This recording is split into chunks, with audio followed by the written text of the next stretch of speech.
All right, good morning, and thank you for joining us for this event on innovation versus maintenance in the drive toward hybrid infrastructure. I'm Stephen Ezel, the Vice President of Global Innovation Policy at the Information Technology and Innovation Foundation, and I'll be your moderator this morning. Let me say a few words to introduce the topic and issues, then I will turn it over to our always as all-star panel. At ITIF, we'll have Robert Puentes, Andrew Russell, John Casana, and Lee Vinsel. But clearly the state of U.S. infrastructure and vitally important maintenance is lagging. As you know, the United States earned a D+. Not sure we deserve the plus, but a D+ grade from the American Society of Civil Engineers on its latest 2017 infrastructure report card. The report cited at least $4.6 trillion in necessary repairs and called on government and private enterprise to invest at least $10 trillion by 2020 to improve America's infrastructure. Elsewhere, other reports have delivered similar findings. For instance, the 2017 Global Innovation Index, published by the World Economic Forum, ranked the United States as low as 25th in quality infrastructure, whereas we had been 5th or 6th in the early 2000s. They graded the quality of America's roads as 60th out of 178 studied countries in the world. But to us at ITIF, this really signals the need for three priorities: expansion, maintenance, and innovation. First, we really do need infrastructure expansion. The reality is that we've vastly underinvested in infrastructure itself over the past 30 years, failing to respond to growing population and mobility demands. We simply need more airports, more runways, more highway space in large metropolitan areas, more ports, bridges, sewers, and water infrastructure. For instance, my boss, Robert Atkinson, chaired the National Surface Infrastructure Transportation Financing Commission, a bipartisan committee, and their final report, Paying Our Way, a new framework for transportation finance, concluded that, quote, roughly $200 billion is necessary each year to maintain and improve the nation's highway and transportation systems. Unfortunately, quote, without changes to current policy, such as raising the gas tax or transitioning to a vehicle miles travel VMT payment system, revenues raised by all levels of government for capital investment will only meet 1/3 of needed investments annually going forward every year.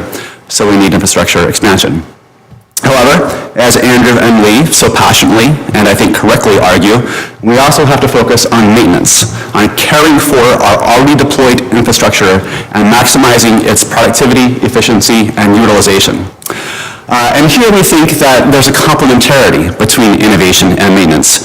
As ITIF writes in its report, A Policymaker's Guide to Digital Infrastructure, which is on a table outside, some have actually argued that there's been little innovation in infrastructure because even 50 or 100 years ago, cars still traveled on roads, trains still traveled on tracks, planes still flew in the sky.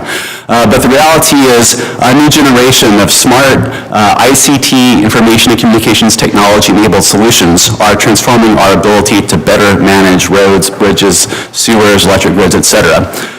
We've written extensively at ITIF about intelligent transportation systems, ITS.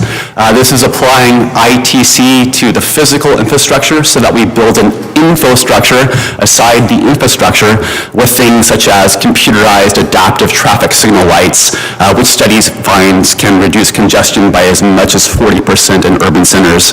But whether it's smart cars, smart roads, smart bridges, together these technologies are going to give rise to roadways that are smarter, safer, more efficient, more durable, and hopefully somewhat easier to maintain. There's actually a number of cool examples we cite in recent reports. For instance, Street Bump, which is just a mobile phone application developed by the city of Boston. Essentially, is an automated app that as you're driving alone in your car, if you go over a speed bump or a pothole on the road, there's an accelerometer in the phone that can automatically send back to the city of Boston where that pothole was, so they can quickly and easily get a map of where all the potholes are in the city and direct the transportation and repair personnel to where you can fix the roads most efficiently. So it's an opportunity to maximize the utilization and efficiency of the workers we have. We think another really cool application is piezo-resistive sensors. These are sensors that measure changes in electrical resistance and which can be deployed on bridges. They're 100 times more sensitive than traditional sensors, and this is going to give roadway engineers the ability to detect stresses on bridges in advance. So hopefully we can avoid situations like we had in Minnesota with the bridge collapse and really facilitate preventative maintenance, which is less expensive than rebuilding broken infrastructure, and of course can hopefully prevent catastrophic failure, which costs lives and really disrupts transportation systems with downtime. But elsewhere, consider water and power. Analysts estimate that 14 to 18% of treated water produced in the U.S. is lost each year due to leakage and to ineffective metering. That's approximately 6 billion gallons of expensive water lost each day, or 2 trillion gallons lost each year. Similarly, oil pipeline leaks cost $10 billion annually in the U.S. And if we could deploy innovative next-generation technologies to the power grid and the air transportation system, we'd similarly both be able to better maintain and operate them.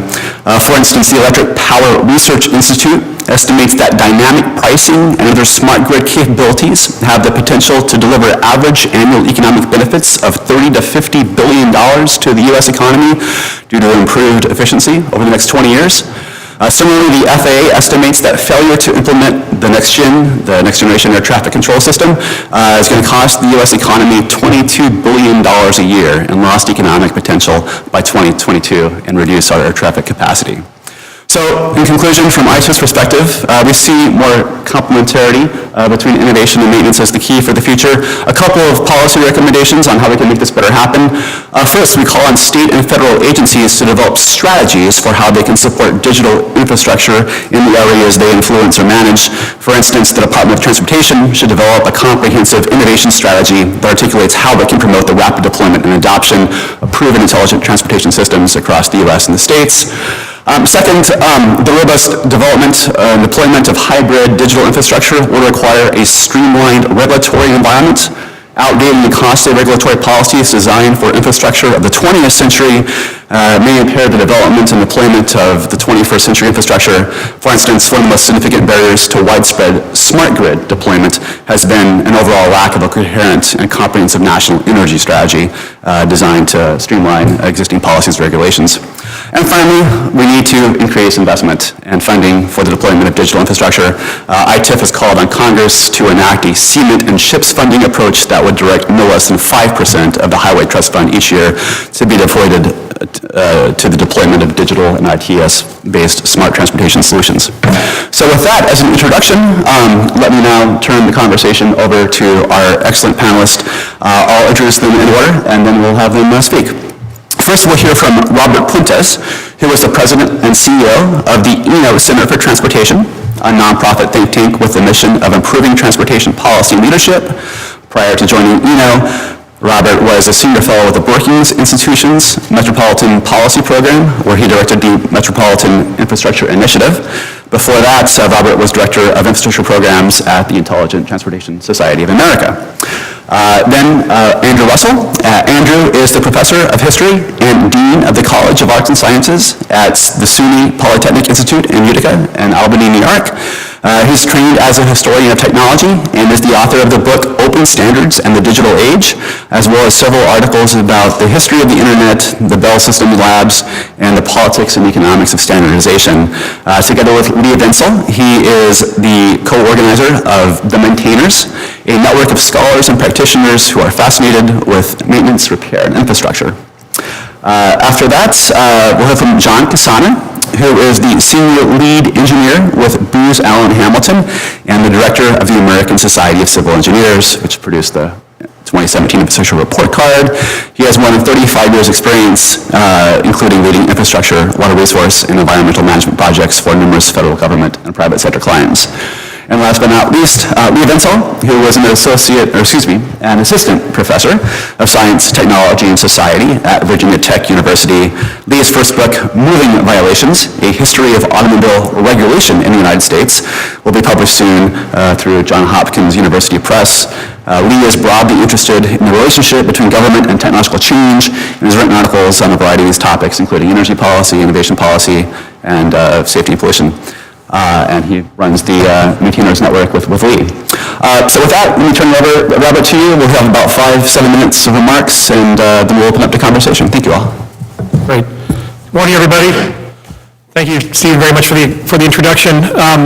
This is great to be having this conversation here at this time. I think we're going through a period of the infrastructure conversation and debate where that makes this very, very helpful and relevant. And I'm glad you mentioned my background in ITS America. For folks who don't know, this is a federal utilized advisory committee. It was created in 1991 by the federal government to mainstream the deployment of technology throughout the transportation system. And there's a time when the federal government was actually way out ahead of cities, states, and metros, and really had a visionary goal for what they wanted to accomplish. And we got to a point with that organization where we thought, well, we've done what we can do. We don't actually do the deployment. We try to get everybody to understand what's important here and how this can benefit folks. And we said we should disband. We've done what we have to do. Everything is going the right way. Let's just disband. And you can't kill anything, obviously, in Washington, so it's just they reorganized and they maintained. But we actually didn't see the deployment take place, even though we thought that we had done what we had to do. We had gotten everybody to understand why technology was important, and we spent a lot of time in the intervening years trying to figure out, well, why did that happen? If folks knew that this was important, if folks knew that there were technological elements that could save time, money, and move the system better, why didn't it happen? So I hope we talk about that today. But I think this is happening at a time when we're actually going through a nice confluence of big trends and events. There is a big emphasis on infrastructure, obviously, in the country right now. It's been pushed closer to the front burner. We just went through a campaign last year where both candidates were talking about the importance of infrastructure, and clearly this new administration is talking about it. So it's closer to the front burner as it's been in recent years. I think that's a good thing. It's also a time when we're going through a technology boom in infrastructure, particularly in transportation, not just from the public side, but from the private side and the nonprofit side as well. So the firms that we're working with, the cities, states, and metros all across the country, are really fixated on this issue of technology and transportation, solving problems. And the third thing is then we're going through a challenge with funding and finance. Obviously, that's a huge issue in many places around the country. There's really no agency that feels like they've got plenty of money. They're fine. Everybody's dealing with those financial challenges and trying to do more with less. So I think there's no doubt that there is a need for reinvestment right now. The report card and lots of other anecdotal things, I think we all see it here in Washington and across the country every single day, that there is a need to focus on infrastructure reinvestment. The challenge is we define infrastructure very broadly. There's lots of different sectors. We focus on transportation at the Center, but all these different sectors are designed, governed, and financed very, very differently. So when we think about solutions, some are public, some are private, some are partnerships, and so we have to deal with that as we go forward. But just looking at things like public transit, we know that the U.S. Department of Transportation, in their Conditions and Performance Report, identified about $90 billion in needs just today to bring the system up to a state of good repair, and that's just for public transit around the country. If we continue to invest at the same level, that's actually going to grow in the next couple of years to about $120 billion. So there's big problems all across the country. We see the summer of hell, they talked about it in New York City. Clearly here in Washington, we've had our problems with the metro system, San Francisco and others. So public transit, I think, is a great example of a sector that really needs a tremendous amount of reinvestment. The problem that we have is that when we think about the reinvestment, we kind of think about it as repair, upgrade, and maintenance. Like the upgrading and using technology is part and parcel of that reinvestment. And some of this is not revolutionary, some of this is just evolutionary. If you're reinvesting in the system, you're going to use the latest available technology. I don't think that always works that way. I think part of the problem that we have on the public transit side is that public agencies don't really know what their maintenance needs are. We're actually really surprised about this when we talk to agencies around the country. They're focused on technology, they're focused on the latest innovations, but they really don't have a really good sense of what their reinvestment needs are and how they're going to get there. So the federal government has required these transit agencies to start to put together asset management plans. We think that's a good step. That's a kind of a brand new thing, and so transit agencies are starting to wrestle with this now and going through some lessons learned. I think we can strengthen that and certainly focus on technology as a key piece of that. The last thing I want to mention, though, is that we do have a problem with procurement reform. When you talk about procurement reform, it's the kind of thing that puts everybody to sleep, and I see a lot of heads starting to drop. But it's actually really, really important because most of these agencies, particularly the public agencies, really have to still have procurement rules that force them to focus on lowest cost, and they have to do things, they have to solve problems and do it at the lowest cost. They can't really think about things that maybe the technological augmentations might give them over the long run. So as we're having this big conversation about procurement reform and how public agencies spend money, thinking about high return investments instead of just low cost is a really important thing I think we need to do in the future. Thanks. Great. Thank you, Robert. Andrew? Great. Thanks, Stephen. Thanks, everyone, for coming out and sharing some time with us today. So Lee and I have been making the case over the past couple of years in a variety of forums, conferences that we've organized, pieces that we've written, talks for audiences. Lee went to Australia even to give a talk, that the way that we talk about technology is a little bit out of balance. In all these venues, we start with a distinction. There's innovation, which is the generation of value through the creation of new things or the application of new approaches. And there's innovation speak, which is the rhetoric that aims to promote and support innovation. And what we've argued is that there's too much talk about innovation, too much innovation speak, and this has real costs. One cost is that we water down really significant actual innovations because we're saturated by superficial talk about innovation speak.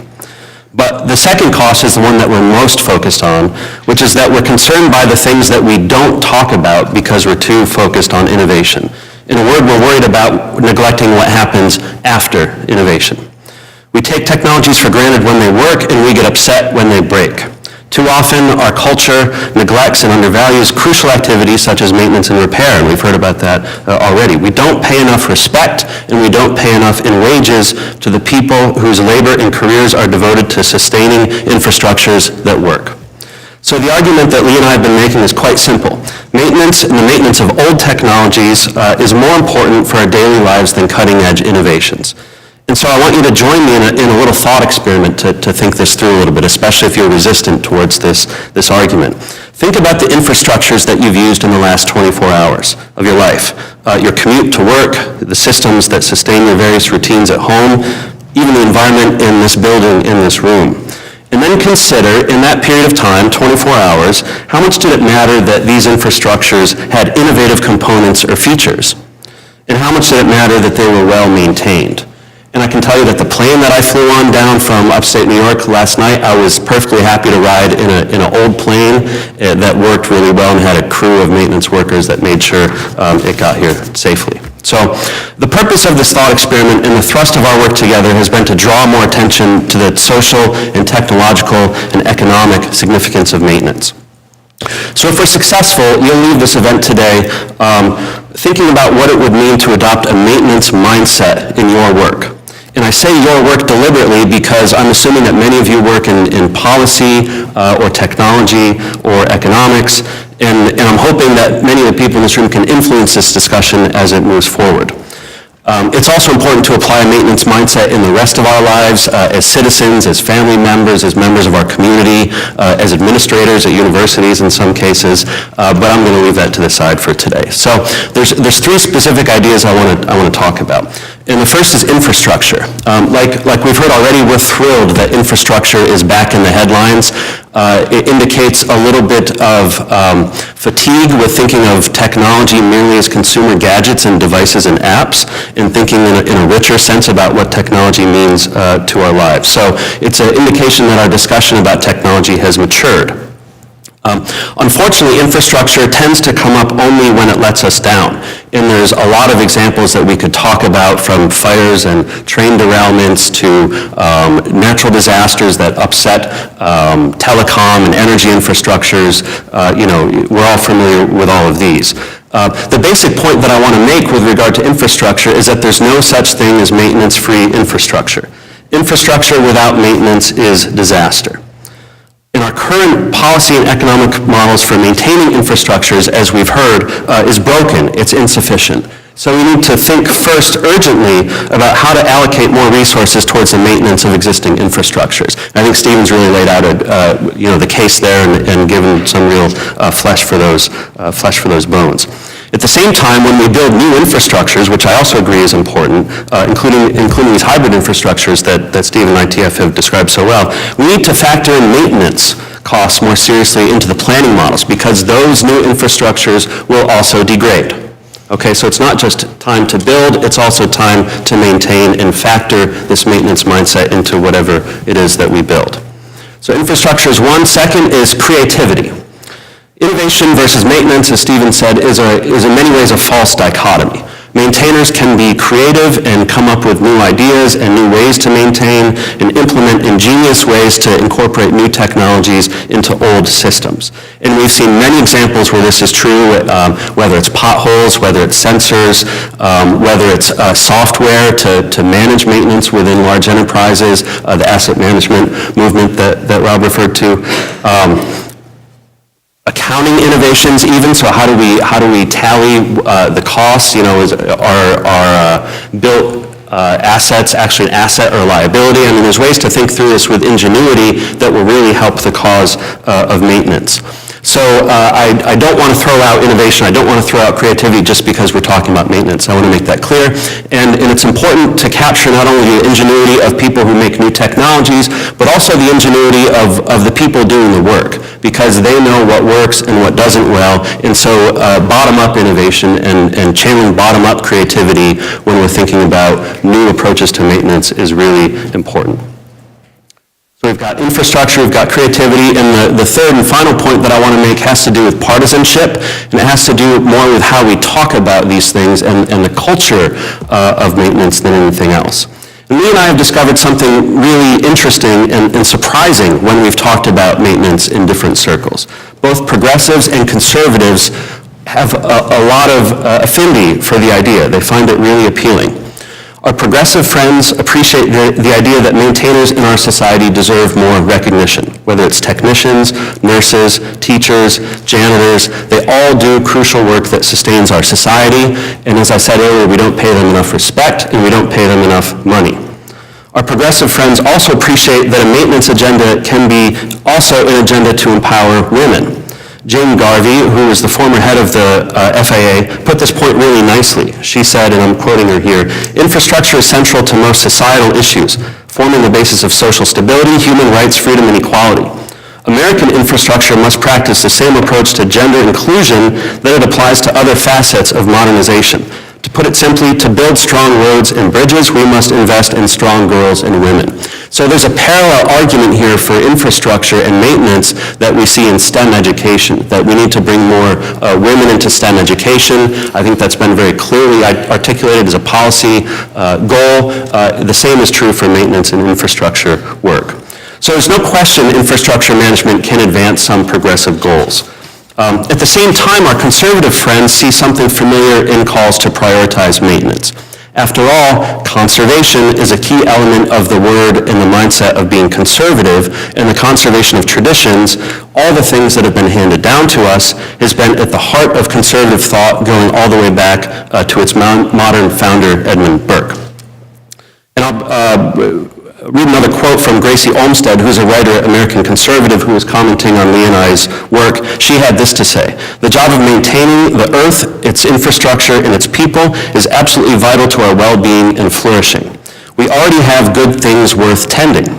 And even though we won't make millions doing it, it is a simple task of maintaining that lifts us out of empty consumerism and into the realm of stewardship and care."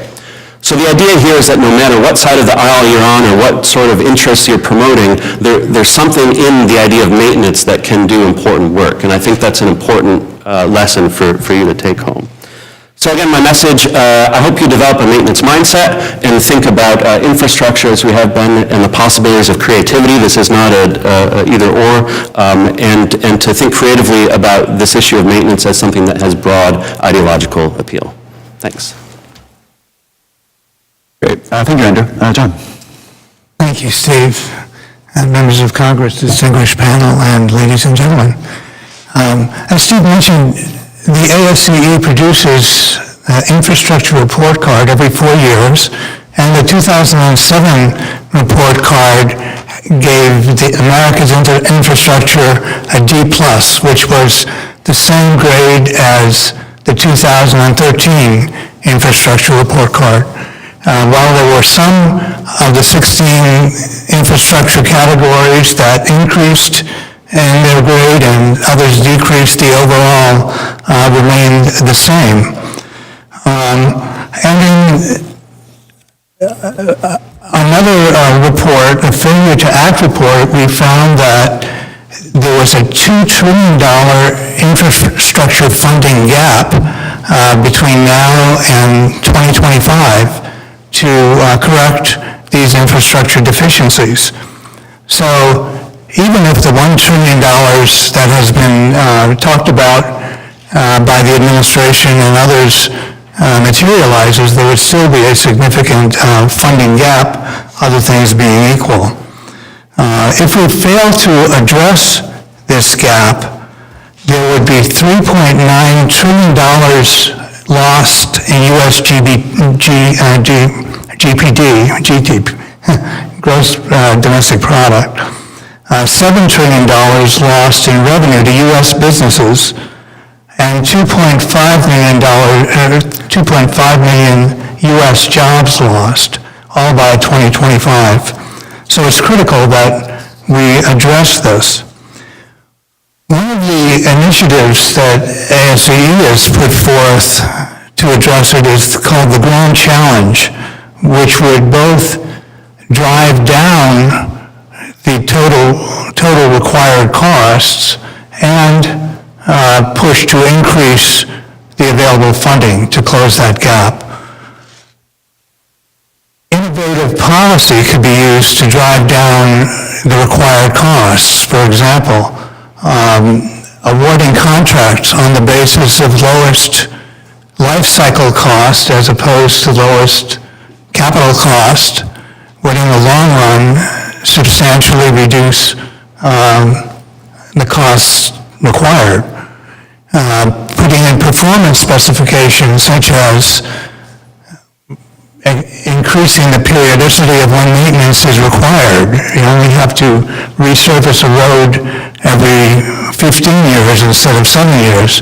Substantially reduces the cost in the long run and also drives technological innovation for rewarding folks who can come up with technologies or materials that would meet those performance specs.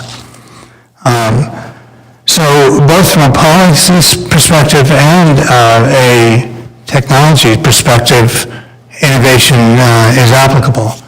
I would also argue that maintenance and innovation are not mutually exclusive. For example, as part of the Grand Challenge, ASCE fosters and recognizes technological innovation. And one of the technologies we recognized at a recent convention was a technology that uses LIDAR to efficiently evaluate the structural integrity of bridge surfaces. The former technique used sonar, which was very labor-intensive, time-intensive, and depended on the sensitivity of the ear of the individual doing it. So the technology significantly reduced the cost, the time, and improved the accuracy. That's one example where innovation can be applied not just to the infrastructure itself, but to the maintenance aspects of it.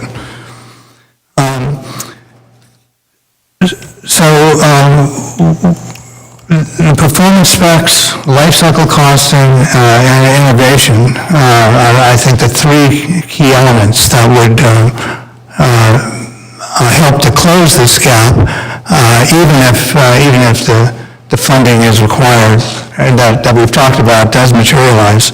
And we are encouraged, I need to say, by the signals from both the administration and the Congress to work together in a bipartisan issue, both to address the funding and to hopefully address the policy changes that I've mentioned above, all for the good of the American people. Thank you. Hi.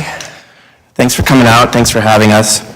So as Andy said, in our writing for the last couple of years, we've been trying to make a distinction between actual innovation, the process of introducing new things in society, and what we call innovation speak, which is how we've come to talk about technology roughly since 1980 or so.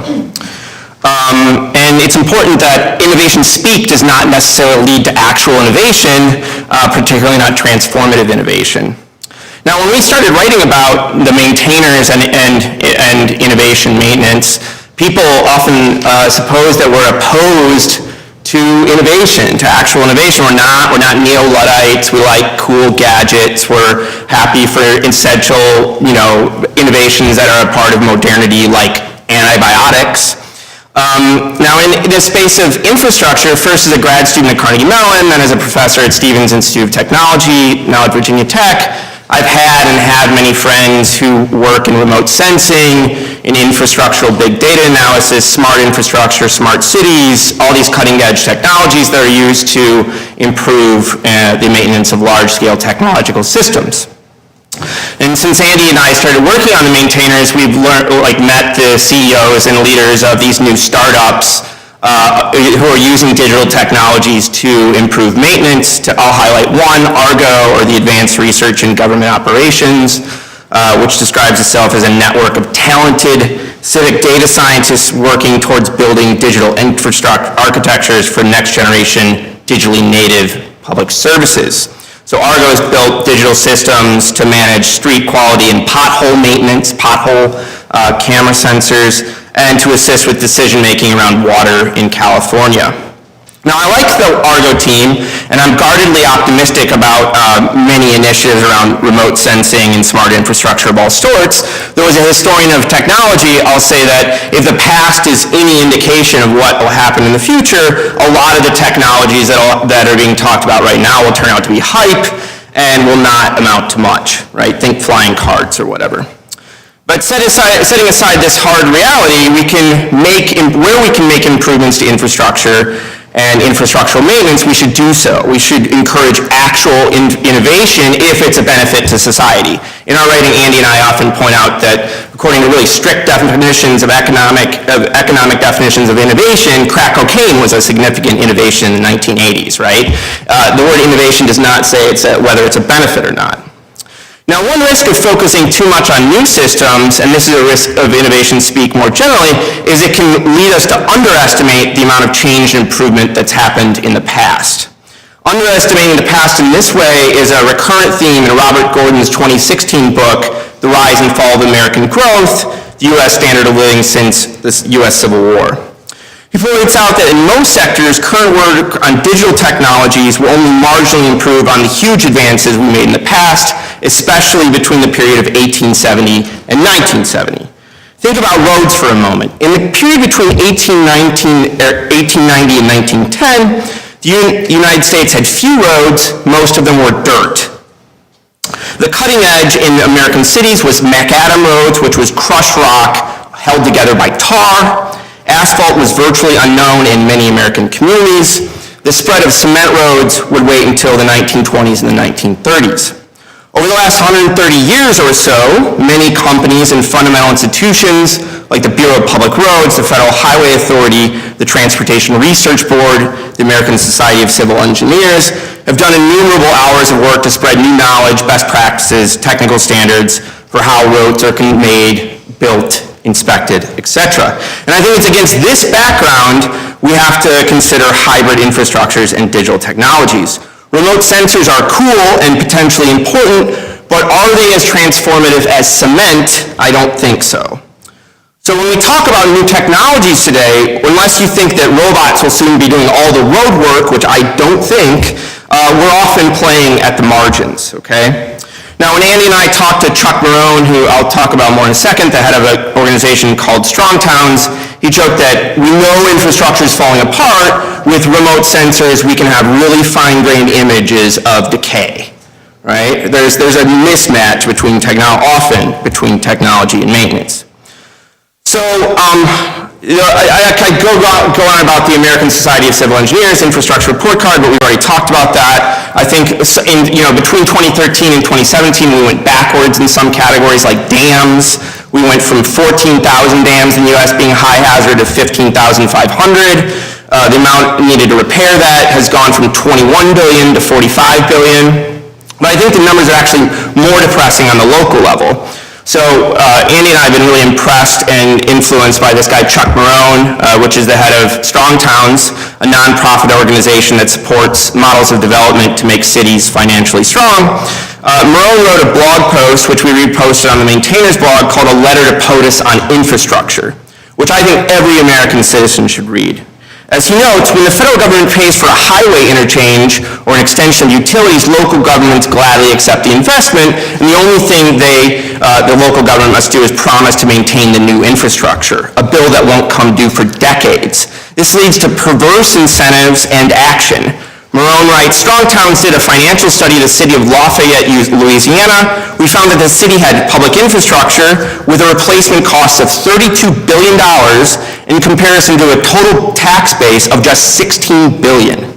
Imagine building a $250,000 home and needing an additional $500,000 in infrastructure to support it. This seems incredible, but not only is it common, it's the default in American cities.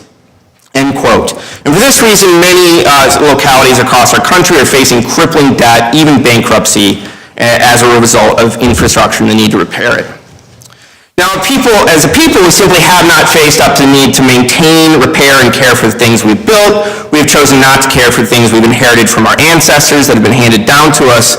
And the problem goes to the heart even of our constitutional order, including our federalist system, which divides rights and responsibilities between local, state, and federal governments. Where's the money coming from? Who's in charge? So what should we do? I think there's several solutions on offer. For instance, we should spend more federal money on maintenance, less on big new projects, though I think Stephen laid out a great case for we also need expansion. We should also find ways, incentives basically, to reward politicians for caring for existing structures, not just standing in front of ribbon cuttings. Chuck Marone and others have argued that we're better off doing many, many small projects rather than big ones. And there's also changes to how we can make how communities account for infrastructure. Currently, we treat infrastructural systems as valuable assets that are depreciating over time, when they're probably better viewed as liabilities that are promises to future generations. They're liabilities that we're building. I think the larger solution to our looming infrastructural problems still elude us. They will require creativity. Technological creativity and inventiveness are important, but ultimately what we require is political creativity. The problems we face are primarily political ones. I believe that the valuing and caring for maintenance should be bipartisan. As Andy said, the conservative tradition asks us to preserve what we've inherited from our ancestors, and the progressive tradition seeks to provide the greatest good for the greatest number and addressing problems and gaps in our capitalist order. Now, whether you're a progressive fan of Bernie or Paul Krugman, or a conservative reader of Yuval Levin and Rod Dreher, our political traditions converge on caring. And it's for that reason that I have hope, though I have to say in our current political climate, it's a small hope that as a people we will be able to address this problem, our gross and fundamental shortfall in maintenance. Thanks.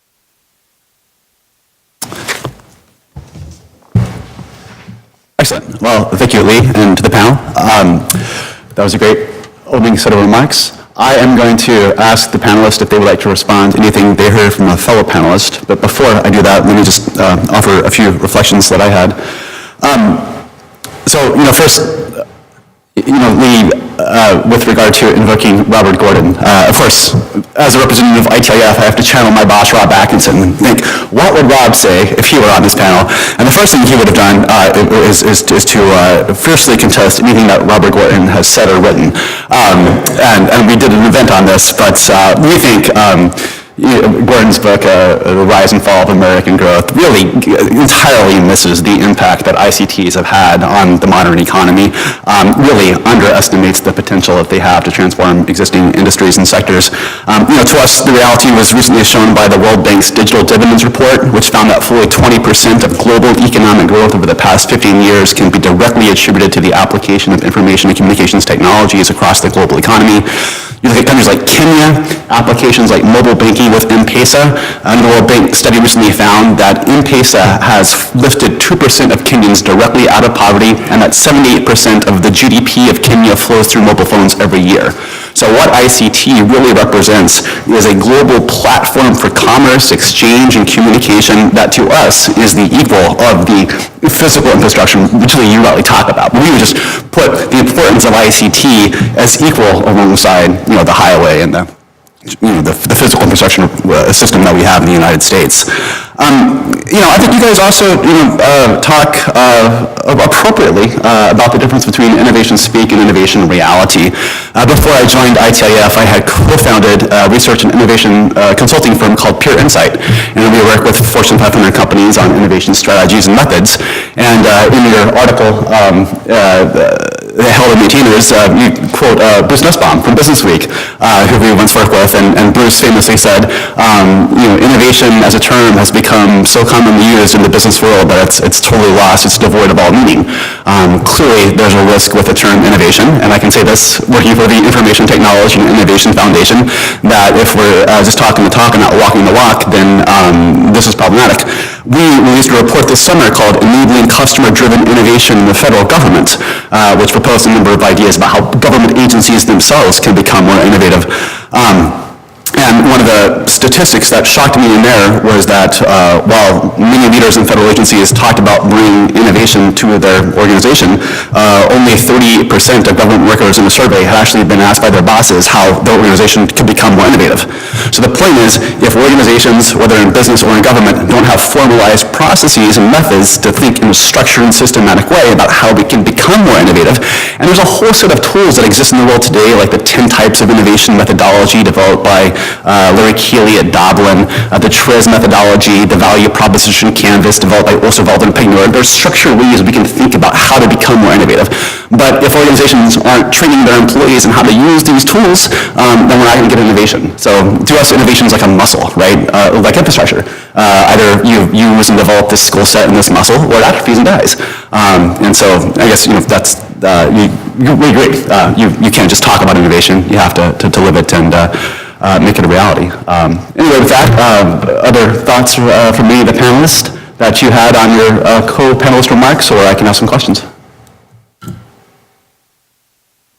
I'll just say I too really like the term innovation speak. And for folks in the room, I think that's an important thing to keep in mind, because it is certainly, it seems to have a little bit lost meaning. And the term smart cities, I think, is a great example of a term that has kind of jumped the shark and has kind of lost all its meanings. Just for folks in the room, I think this is really just about cities who are trying to get on the technology bandwagon. They're trying to attract economic development to their place by saying, oh yeah, we're a smart city. And as we go around and talk to some of these cities, we realize that they're not really very smart cities. Some of them don't know how many computers they have in their procurement offices, but they really think that they're going to be on the cutting edge of these new technologies. So I think for folks in the room, you should keep your antenna up for places that are starting to think that way. I'm not saying that doesn't happen. There are clearly some places who fit this category of smart cities because they know what they're trying to do, and they're using technology as a means to get there. It's not technology that's driving the application, right? So Edmonton, Alberta is a great example of a place that set out a strategic plan for the next 25 years, and it was just filled with technological solutions that they were going to use to get to some other kind of economic objective. Toronto is doing this, and a bunch of places around the world. So as you're thinking about smart cities, I would just keep in mind that it takes much more to be smart than just to say, we like technology. I'm more eager just to open it up, but I'm struck by the overlap and consensus here, and I'm really enthused about it because it suggests to me that the platform for taking action here both at the federal level and in organizations of all kinds, just to know their needs and know what they can do and what they can't do. I think it's really powerful, so I'm really pleased. Yeah, I would agree, and we actually didn't coordinate our remarks beforehand, but just to get back to the theme of hybrid technologies, I think that if we were to take the approach of performance-based specs, that hybrid technologies could,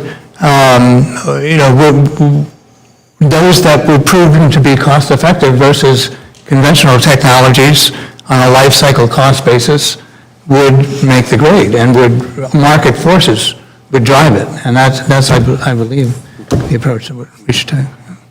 Yeah, I liked what you said about performance standards a lot. I have a book coming out next year with Johns Hopkins Press. It's about the history of automobile regulation in the United States. And it's really, the theme is how we've used regulation to drive innovation and technological change.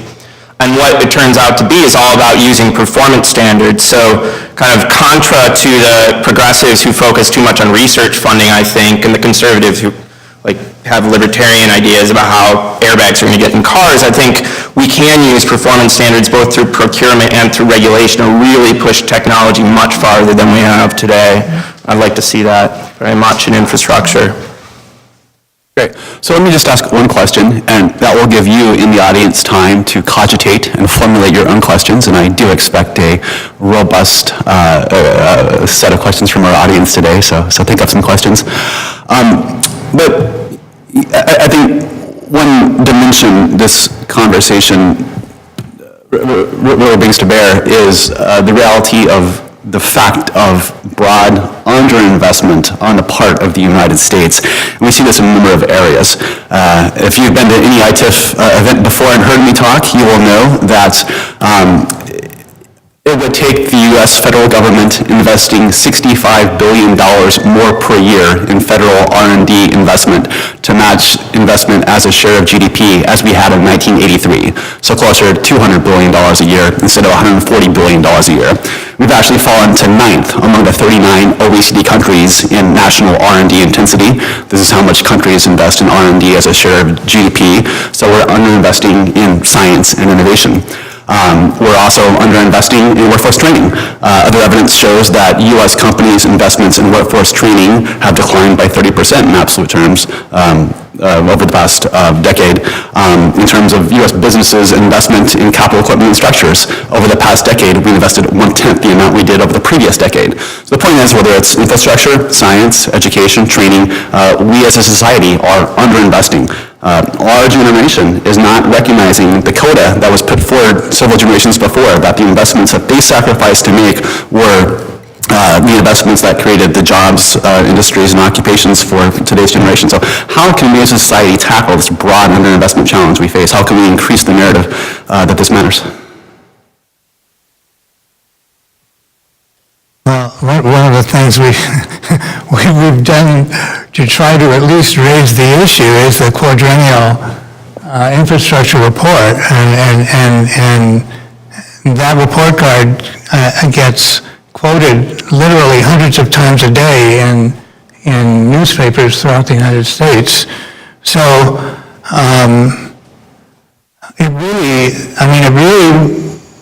I think the problem is recognized. I think it just needs political will to address the funding issue. Yeah, I mean, I think you see it not only in the public, so we could talk the public sector side, we're not investing, right? I agree, it's all about political will. The fascinating areas where this connects to education and even how education connects to the private sector. So if you think about the skills gap, which are the hundreds of thousands of jobs out there that we don't have workers for, we just don't have the training programs in the United States to make maintainers. I mean, a lot of these folks are the electricians, the welders and all these folks that have skills to do all the maintenance work we need. We do not have them. A lot of folks who thinks about this look through the German kind of model of working with corporations and such. So I think when it comes to education and these issues, we have a lot of work to think about, yeah.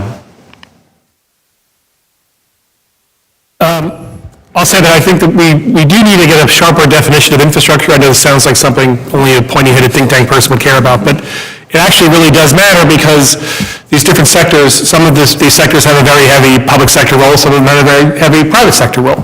You look at telecommunications and energy and freight rail, and these things are private driven. You look at things like water infrastructure, public transit, these things are mostly public sector driven, I think I got that right. And so that matters because when we start thinking of solutions, that's where it all plays out. But if you just look at the things that we think are where the public sector has a heavy role, things like transportation and water, the federal share of that, of the spending isn't even that much, depending on how you look at it. Maybe about a third of the spending comes from the federal government. But because of the reports like the ACE, I think you've done too good a job because people think $3 trillion, and they're just these gigantic numbers that are hard to even conceive. Well, how are we going to solve a multi-trillion-dollar problem? Only the federal government can solve a problem like that. I think that's the mindset. When we've all seen evidence to the contrary, that we haven't seen a lot of action from the federal government. With all due respect to folks in the room, we just haven't, they've taken things like the gas tax off the table. We have a tax reform bill that we thought might have some infrastructure supporting it. That's not going to happen. So I think we need to think of other solutions, and it's not going to come probably from Washington. But we have seen a desire for folks to invest in their infrastructure. Last year, we had hundreds and hundreds and hundreds of ballot measures across the country, Election Day 2016, that authorized about $250 billion in infrastructure spending just for transportation. We actually just had an election on Tuesday and saw also some more of these measures. So people are willing to invest and tax themselves for infrastructure, but I just don't see it coming from the federal government anytime soon. So I agree with a lot of what's said, and the fundamental problem has to be political will that others have mentioned, and the way to change political will is through elections and through popular movement. So that's why we've taken pains to emphasize a cultural change as much as any particular policy change. The fact that it's underinvestment from a number of different types of institutions, whether it's federal government, state and local, corporations, even universities, suggests that this is a symptom of a broader problem. And so it's really the broader problem I would characterize as short-term thinking. It's pretty obvious what the short-term incentives are in the political sphere in elections and for corporations in terms of quarterly reports and earnings that they need to pay to investors. But this is a long-term problem, so long-term thinking really is required for thinking about how we get through it. And here I would look to the environmental movement. I think that's where the really strong set of thinking has come about stewardship, about care, and about the long-term implications and investments we need to make and commitments we need to make, both culturally and economically, to keep the world the way we want it. And if I could add one other thought to that, I believe that public-private partnerships, and particularly if we're talking about bringing offshore money back to the United States, is one way that might even facilitate the policy move to life cycle costing and changing the way that public infrastructure is currently purchased. You're referring to some kind of repatriation deal. Yeah, right. Or if a tax reform includes repatriation, that some amount of that would go towards investment in infrastructure and education. And Right. I think that seems to me to be a deal on the table that's been there for a decade, so I hope we can get it done. But I'm an analyst, not a... This is fine, anyway, I hope this stimulating conversation has elicited some questions from the audience, so please pipe up, speak up, say your name and the organization you're with if you would. And if you would go to the back, there is a microphone where you can ask your question, which would be helpful so that we'll get into the video feed. Hi, Don Williams, National Telecommunication Information Administration. Thanks for the presentation, and as always, ITIF does a great job with things. My interest really is in telecom and IT solutions and smart cities. I know I love the comment about we watch the decay in greater detail. That was wonderful. Sometimes that does happen. My interest is in public-private partnerships, and when I look at different cost structures for maintenance and repair of infrastructure, it's hard for me to see how private capital becomes interested in public-private partnerships for repair and maintenance. I can understand how they come into new capital projects, but I'm wondering if you could discuss options for cities, states, and local governments, because right now we don't have an infrastructure bank. We don't really have a federal office of public-private partnerships. We don't have regulations requiring public-private partnerships with certain capital expenditures as Canada does. So I'm wondering what thoughts you have on involving the private sector in repair and maintenance of infrastructure throughout America. Thanks.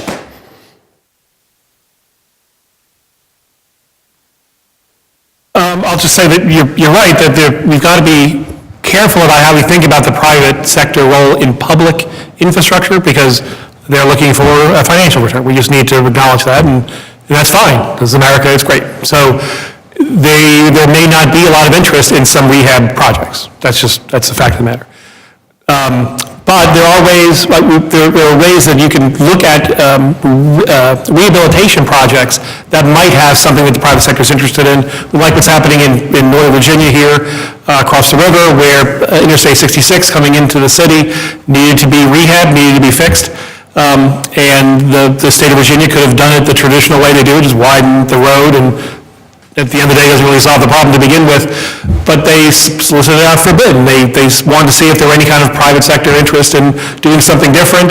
They got a bid that met everything that the state wanted to do, fixing the roads, fixing the bridges that are around it. They're adding a couple of lanes that they can put toll lanes on. The private sector is going to generate a return from that. So the public sector gets their road rehabbed, everything meets their standards, and the private sector gets this new business opportunity that came along with it. So those are the kind of partnerships that we like to see happen, but it starts with the public sector knowing exactly what it wanted to get done. If they just kind of solicited ideas, you would have got a whole bunch of ideas, and it might have come to fruition, but the best thing here is the state knew what it wanted, and it was ready to engage in some kind of deal. I think also that it's really easier with a public-private partnership, for example, to put in the contract award the periodicity of maintenance, and then hold the private party to account for that, which is probably easier than holding the public party to account for that. So I have hope that would give you more flexibility in those areas. Hi, my name is Tyson Vaughn. I'm a AAAS fellow at the Corps of Engineers, Institute for Water Resources. I'm reminded of a talk that I heard from an American business consultant who was called by Mitsubishi to go consult with them on a long-term plan, and he said that when he was first asked about that, he thought, oh great, 5-year plan, I'm gonna help them with the 5-year plan. And they said that they wanted him to help them with a 100-year plan.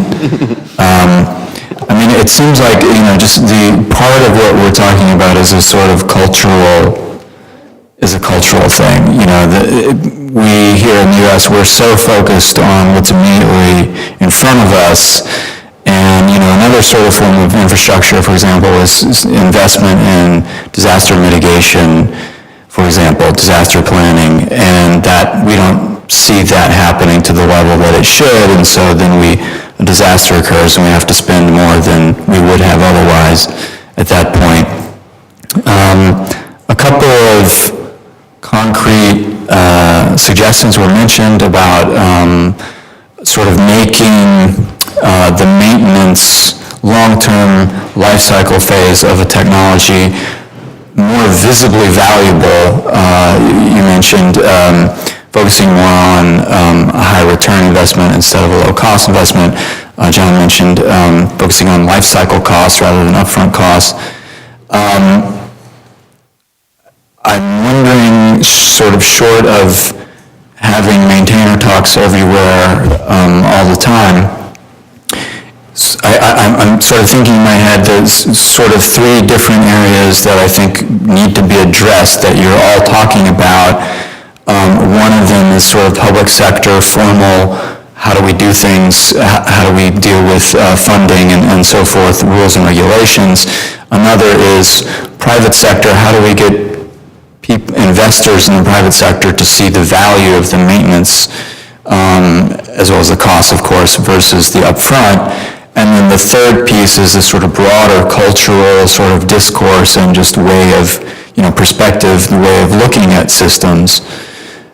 And maybe this is a huge question to ask, but I mean, in terms of concrete recommendations for addressing each of those regimes, what would you recommend in addition to those cost things that were mentioned?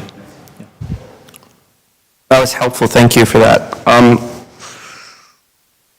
We can think about the incentives. I'm just going to deal with the kind of cultural, or where you started off with short-termism, what some people call short-termism, short-term thinking. We can think about the incentives that are out there for short-term thinking in politics, right? They're well known within political science. It has to do with election cycles and stuff like that. But it's a bigger cultural issue, so I'm going to focus on the corporate sector, like private sector for this moment. Andy and I have been thinking a lot about William Lazanik's work on shareholder capitalism and the changes that happened in the 1980s around, the quarterly report, basically, that we now have, we have incentives out there that drive short-term thinking, literally. For that reason, there's numbers out there that physical assets, plants, machines in factories around the United States are older than they have been at any moment since immediately after World War II. The first decade, right? Because we're so dry, and this is why R&D spending has gone down in the corporate sectors. I mean, there's all these incentives that are just not encouraging long-term investments in our culture. Right? It's literally like the corporate sector trying to rip out value as fast as possible, sometimes to the detriment of the value of the company itself. So I think, there are incentives that we have to think about the underlying electronic incentives that drive short-termism, and, what that means for our political, what that means for term limits, or, electing people every 2 years. I mean, there's really deep incentives in our system that drive short-term thinking that I think that's the level we have to think at. Jump in too. So one of the things that we've been doing on the academic side of things is organizing conferences, as Tyson alluded to. So we had 2 different conferences in 2016 and 2017, both at Stevens Institute of Technology. I think there's a total of probably close to 120, 130 papers presented at those meetings, all on the subject of maintenance or infrastructure. Fascinating as it was for the wonky side of all of us, it was also interesting to elicit stories about institutions or nations or cultures that are good at maintenance. So we spent a lot of time talking about the problem, but one could flip it on its head and say, who does this really well? And why do they do it really well? So your opening, remark about, I think it was Mitsubishi in the 100-year planning. I mean, I would want to know more about how they did that and why they thought that would make them successful. Other institutions come readily to mind, like NASA, for whom maintenance failures are worse than anything else. So NASA comes to mind. They've been quite good at it. The military has been quite good at maintenance. Dutch water management comes to mind. It's an existential issue for the Dutch, and they've gotten to be quite good at it over the long term. And even sharing stories like what you just mentioned about a clever state-level approach in Virginia. So to have some sort of mechanism to share those success stories and what makes them successful, I think that's really important. I mean, we're talking about telling stories with data and telling stories with narratives, and so narratives, I think, have a really powerful role to play here, not only to shame people into spending more money and pointing out why they're not, but also say, look at the good that you can do if you do this well. I'll just add to that. When Rob and I wrote our book, Innovation Economics, The Race for Global Advantage, we quoted in there a statistic from the Business Roundtable, which had found that in a survey of the Fortune 500 CEOs, 82% of them would cut R&D in the current quarter to meet quarterly earnings targets. And that does signal to us a problem in long-term investment.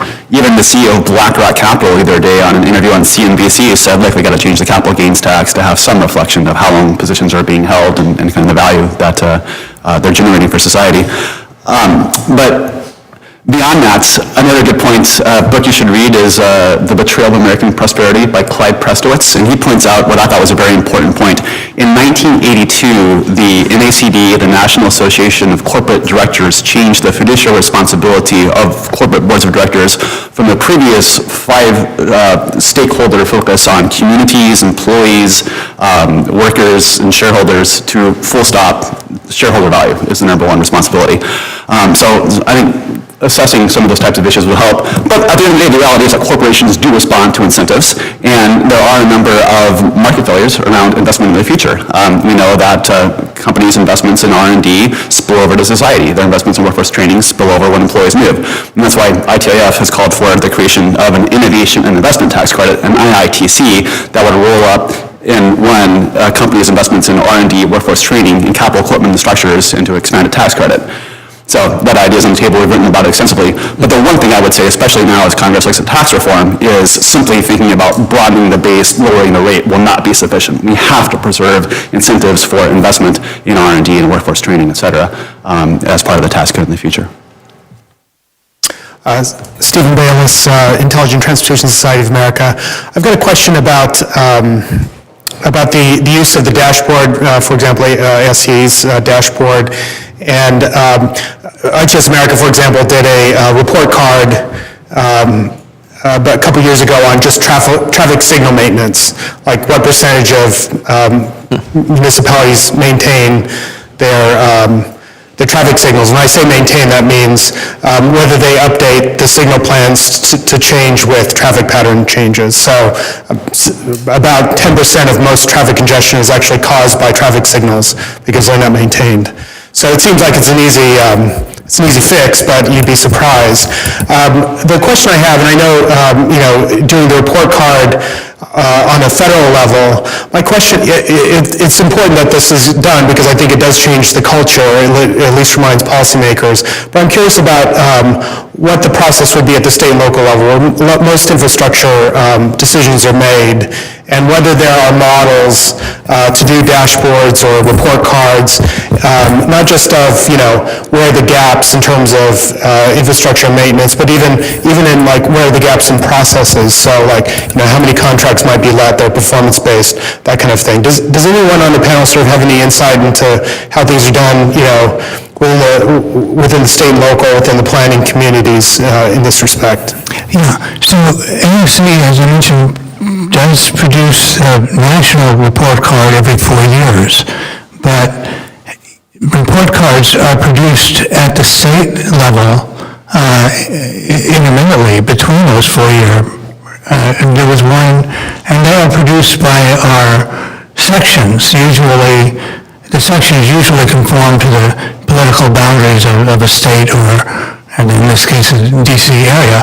And I think it was in 2016, the National Capital section of ASCE, with many Booz Allen employees contributing, but other companies as well, did produce a report card for D.C.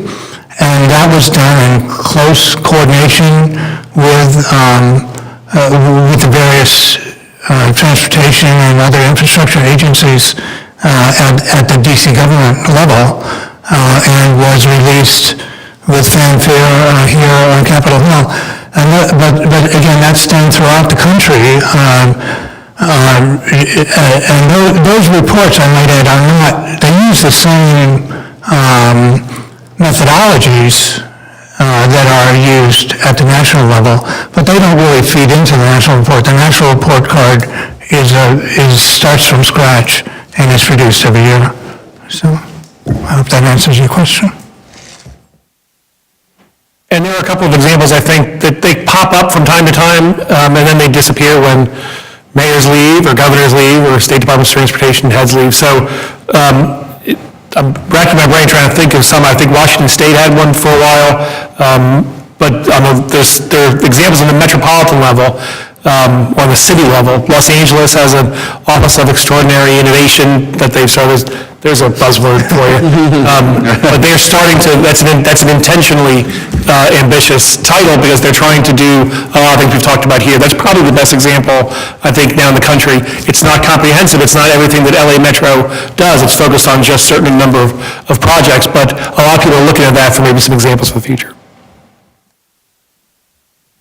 And Steve, as you know, ITIF has called for a share of HTF funding to be allocated to states based on performance, based on documented decreases in congestion and fatalities, because deploying ITS solutions is going to lead to improvements in those factors, and that would be one way to incent states to deploy some of these technologies.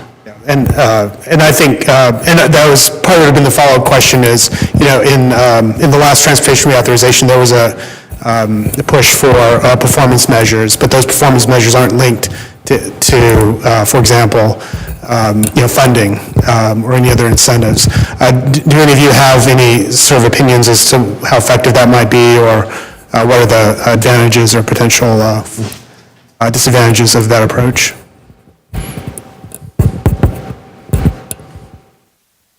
John, have you heard about that?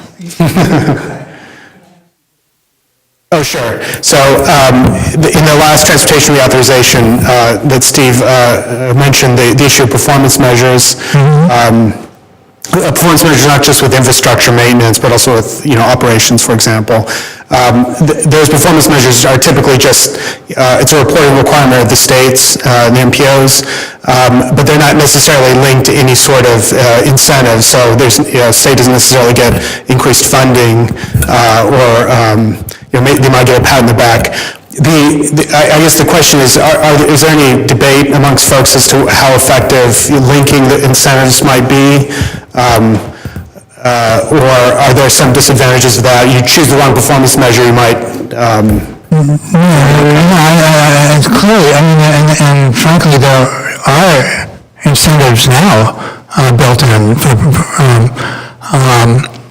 first of all, in contract award, one specific example of a performance measure is when the Tappan Zee Bridge was, the RFP was let, it didn't specify anything other than we want so many lanes to be able to cross, and here's where we want it to be located. And the government's estimate, I think it was like $2 billion or something for the bridge, and there were three bidders, and two of the bidders were right around that estimate. The third bidder came in at 2/3 of that estimate, a third less than their competitors, because they used an innovative design. So they brought in the world's largest crane from Southeast Asia, a floating crane, and were able to execute that innovative design, and so everybody won. But that's the exception.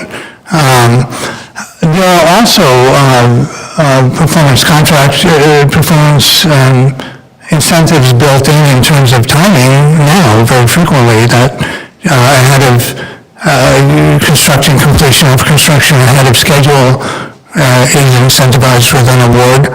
I agree. I think it would be a good idea to explore adding additional incentives for performance of the infrastructure, in terms of longevity of the infrastructure itself, or reduce maintenance periodicity, or reduce maintenance costs. I think this is where Maron and other folks are pushing for changes in accounting practices too, and exactly to build that into the performance, and the grant proposals themselves. So, how we account for infrastructure, whether it's an asset or a liability, if we build that into the federal process, it might, but we often see these kinds of incentives shift thinking for how we consider it. So I think, yeah, there's a lot of hope there. I mean, just going, as a historian of transportation, I would say going back to the 60s and looking at these kinds of efforts to incentivize behavior on the part of the state is very politically risky for federal agencies to do. So if you don't get legislative buy-in early on and change law, you're looking for a fight, basically, yeah.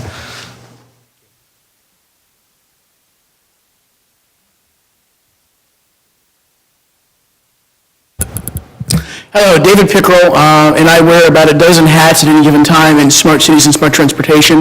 At the start, I want to note, everyone should be sure to read the Citizen Transportation Stevens report that he and I were talking about before the beginning of the event that came out in January of 2010 about intelligent transportation systems. If you read that, International leadership in intelligent transportation Yeah. systems. Thank you, David. yes, if you read that report, some of the numbers have changed.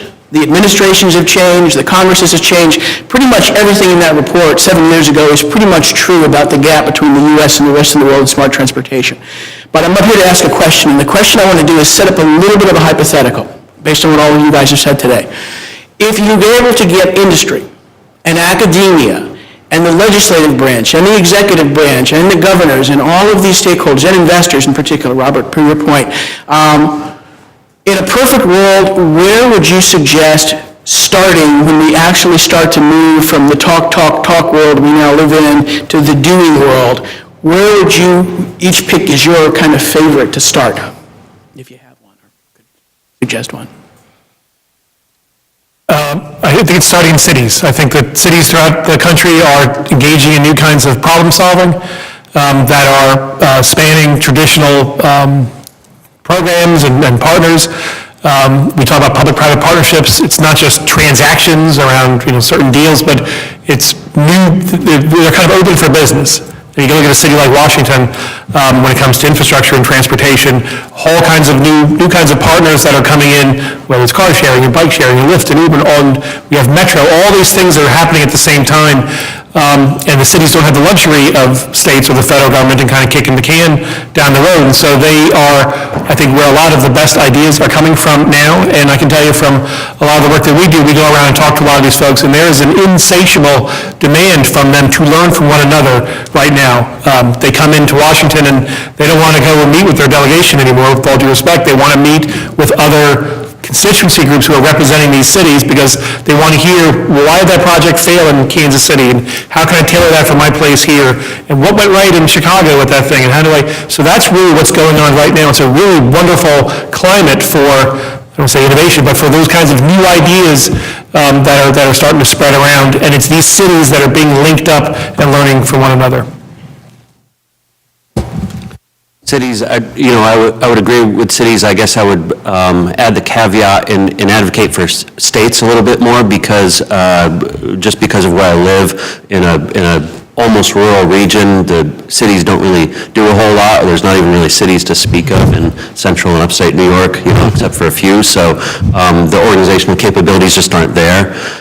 So the states or counties, to the extent that the counties can do much, might be able to do more, but I think a nice, robust ecosystem of exchanging ideas would be really important as well. And I would also put in a plug for public-private organizations like professional societies or third sector organizations, be it think tanks or others, that can serve as a meeting ground. So for all these different interests to come together, I think universities can play a role in seeding that conversation, but I think it's really having that conversation occur across the different organizational types that you mentioned, that I think that's really important as well. I think there's a parallel here with LEED, the Green Building Standard, where cities can play an important role. LEED was not a regulatory requirement. It just appeared on the market and filled a niche. And many large municipalities around the country have since adopted it into their building code. Similarly, there are sustainable infrastructure standards, the ISI Institute for Sustainable Infrastructure and Vision standard being probably the most prominent.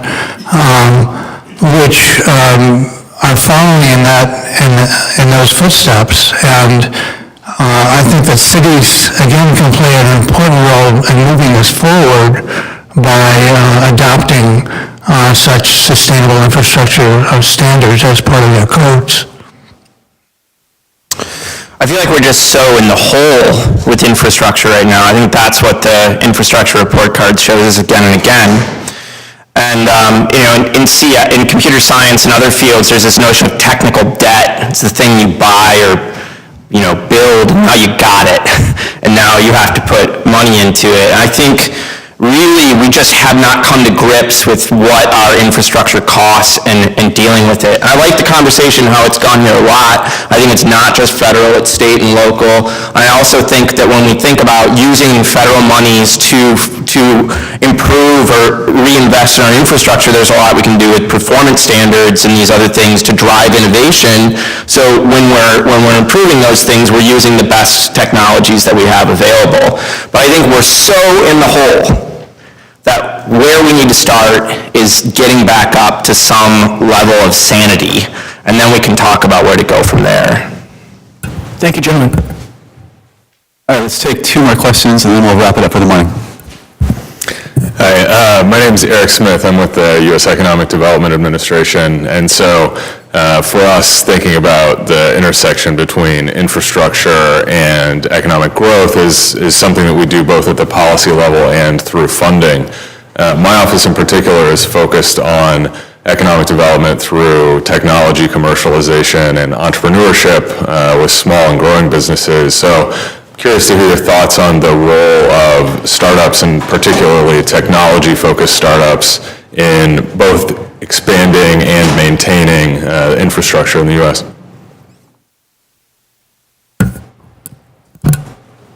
Just a quick reaction from me. I think if the mission is really important, and we've had some discussion about incentives that corporations have. If a startup's mission is to do some of these things well, instead of just seeing it as a liability, then I would be really excited about it. But I think the concern that I would have, both in a growth-oriented framework and an entrepreneurial framework, I think we're very good at getting things going. And there's a lot of attention paid to that. There's a lot of literature about it. We're not so good at keeping things going. And so I think that's the space that I would, not knowing much about what you do or any of these startups, that would be the space that really draws me. Yeah, as I mentioned in my comments, Andy and I have met, just because people have gotten a hold of us, we've met all these really fascinating people working in startups. It's a very vibrant space, like maintenance management systems, these computer systems for both public infrastructure and private maintenance. I would love to talk to you about economic growth and infrastructure maybe later on. One thing we talk to folks about is, infrastructure is a way to drive, building new infrastructure is a way to drive economic growth. It leads to all kinds of, spillovers and all kinds of stuff, right? But I think we don't think about how we can go backwards, right?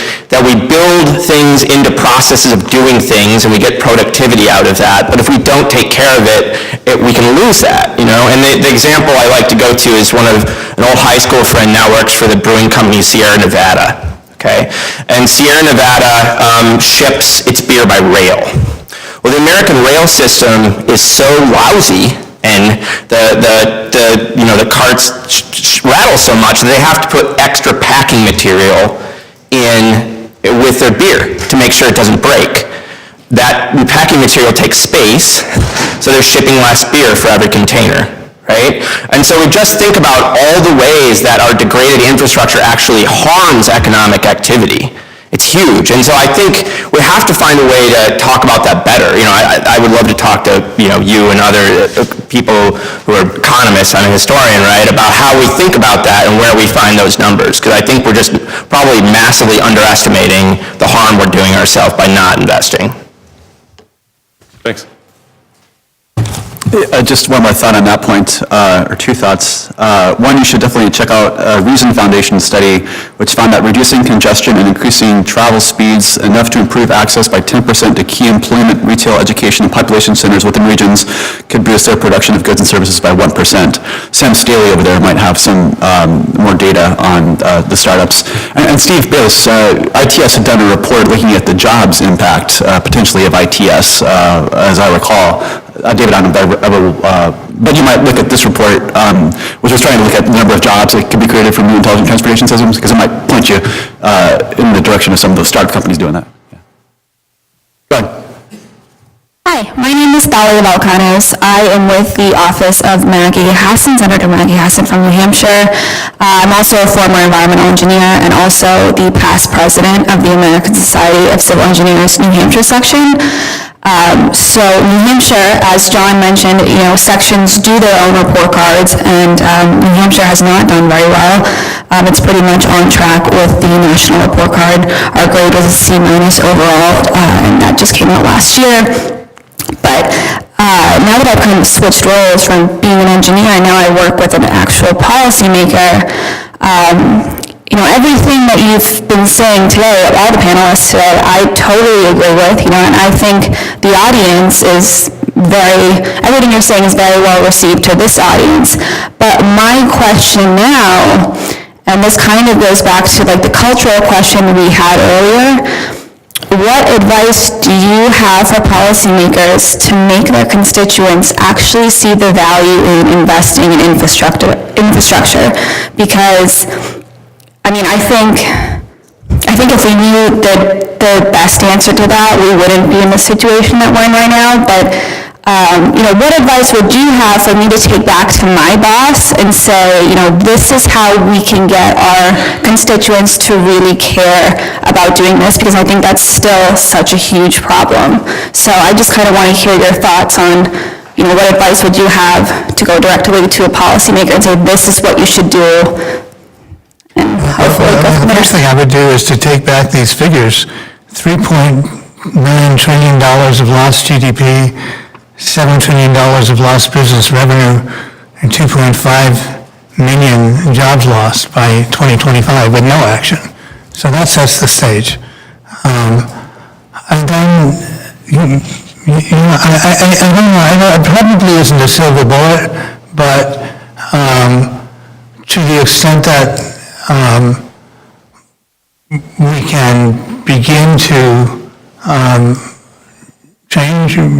talk about changing the way federal contracts are let, to begin to include infrastructure funding, whether it's in a separate bill or whether it's raising the cash tax or, simply, while we do need to focus on reducing those costs through innovation and policy changes, there is no substitute for substantially increasing the funding. And there is no way around that. That's the message I would give. Yeah.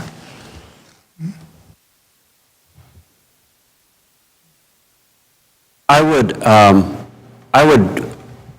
tell her to start talking about maintainers in her public messaging, and to talk about how important those people are, because that connects with voters, and it probably connects with a majority of people in the state. So Lee and I are working with a woman named Stephanie Hoops, who is at United Way, New Jersey, and she works on a project called ALICE, which is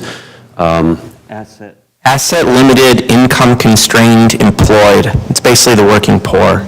And so when you're for employment, all these people are employed, but they're not making as much money as they need to support their families.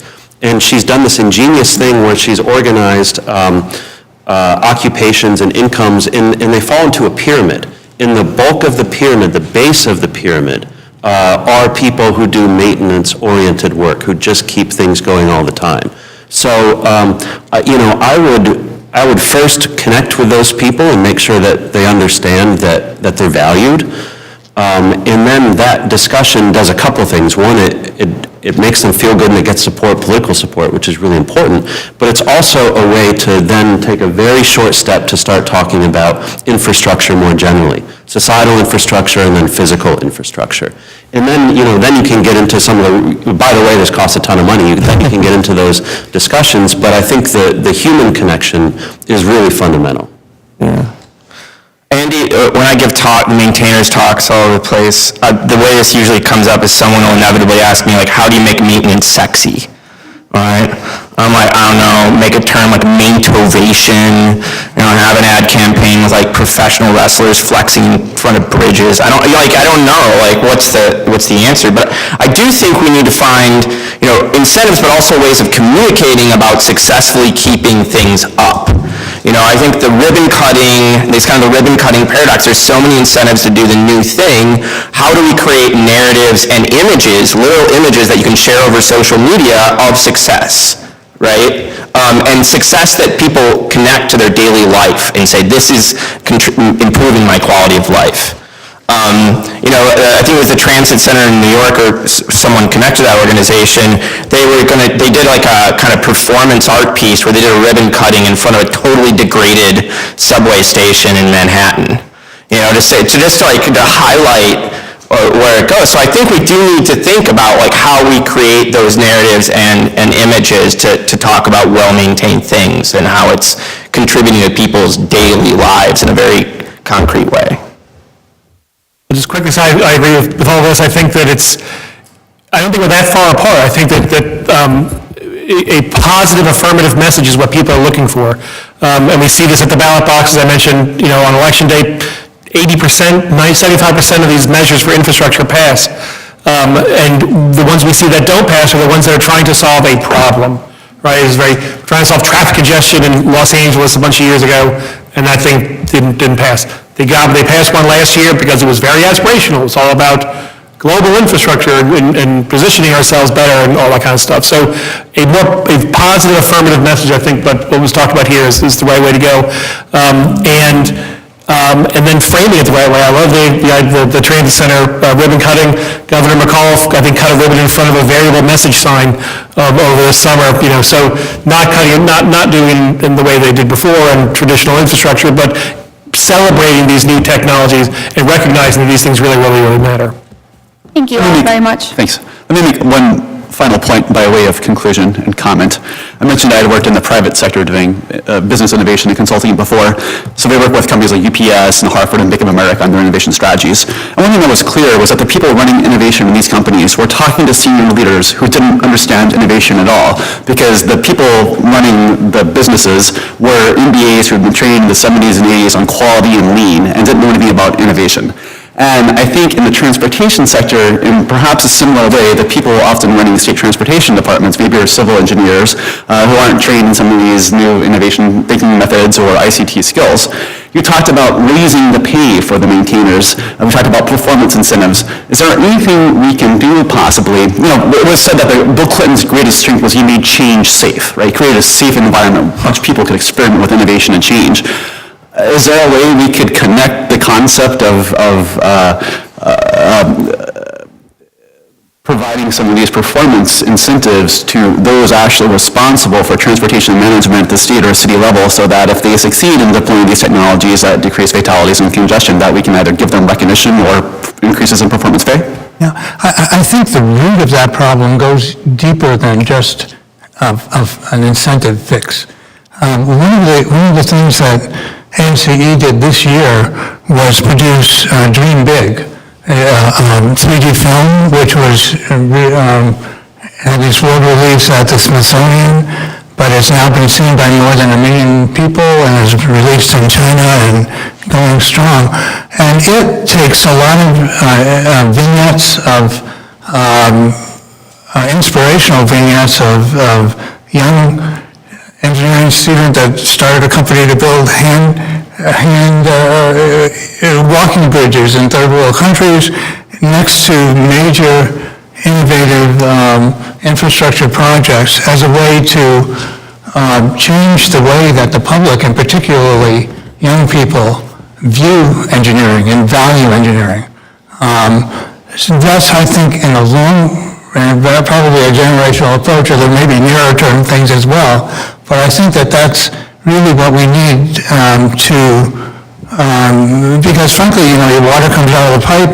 If there's no problems, you don't think about it, but we need to raise that profile. Great, well, that's an inspiring last word. Let's wrap it up there. I want to say that video of this event will be available on ITS website in 24 hours if you'd like to share with your friends. I want to thank you for being with us here this morning, and please join me in thanking our excellent panel.